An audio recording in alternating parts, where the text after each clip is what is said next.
Because நீங்க வந்து இப்போ கிறிஸ்டியன் வெட்டிங்ஸ்ல நீங்க பாத்தீங்கன்னா both of them wear a ring. So if you know that a woman is married because a ring fingerல ring இருக்கு, you know a man is also married because அவனோட ring fingerல ring இருக்கு. நீங்க Hindu culture எடுத்துக்கிட்டீங்கன்னா I don't know if this is going to get me into trouble. No. I think it will. See, no, what I'm saying is a woman க்கு தாலி இருக்கு, மெட்டி இருக்கு, all those things are there, no. For men there's nothing. See, okay, இப்போ So அதனால தான் வந்து அந்த தாலிங்கிறது அவ்வளவு முக்கியத்துவம் இருக்கு. எனக்கு இப்போ நான் தாலி மட்டும் இல்லாம நான் ஈவன் இந்த ரிங்கோ இதுவோ என்ன கேட்டா ரெண்டுக்கும் தேவையில்லைன்னு சொல்லுவேன். எனக்கு எல்லா இடத்துல I think what you said in the movie is right, because what we want is the union of hearts. அந்த மனசு தான் சேரணுமே தவிர அந்த அதுதான் முக்கியம்.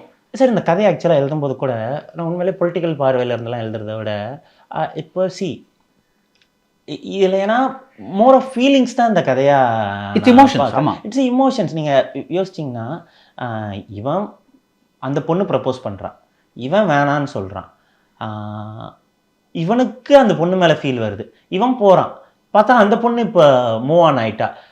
இதெல்லாம் எனக்கு மோர் ஆஃப் ஃபீலிங்ஸில் தான் எனக்கு ட்ராவல் ஆகிட்டே இருக்கு. அதுக்கடுத்து பார்த்தா இப்போ அவங்க 2 பேரும் சேர்த்து வைக்கணும், சேர்த்து வைக்கலன்னா இப்போ அவங்க 2 பேரும் கல்யாணம் பண்ணால் அவங்க அப்பா கொண்டுருவேன்றான். இப்போது அவங்கள சேர்த்து வைக்கிறதுக்காக இவன் கல்யாணமே பண்ணுறான். ஏன்னா அகன்ற கேரக்டர் ஒரு பொலிட்டிக்கலி அவேர் கேரக்டர் இல்லை. அவன் வந்துட்டு ஒரு ஒரு காக்கி, ஒரு ஒரு ஒரு ஒரு ஃபன் ஃபெல்லோ. பட் ஆனால் அவனோட ஹார்ட்டில் ஒரு எம்பத்தி இருக்குது. அவனால் அதை வந்துட்டு இஸ் நாட் சம்படி ஒரு டார்ச் பேரர் மாதிரி பேசிகிட்டே இருக்க மாட்டான். அவன் வயசுக்கு உண்டான எல்லா விளையாட்டுத்தனங்களும் எல்லாமே இருக்கக்கூடிய ஒரு ஆள். ஆனால் அவனோட ஒரு ஹார்ட்டில் எம்பத்தி இருக்குது. அதனால தான் அந்த கல்யாணத்துக்கு ஒத்துக்கிறான்.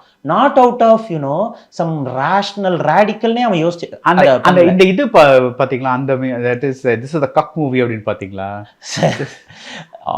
அது வந்துட்டு அந்த இது பார்க்காதவங்க பேசுறது, அதை போயிட்டு அவங்க அந்த பானை பார்க்கல.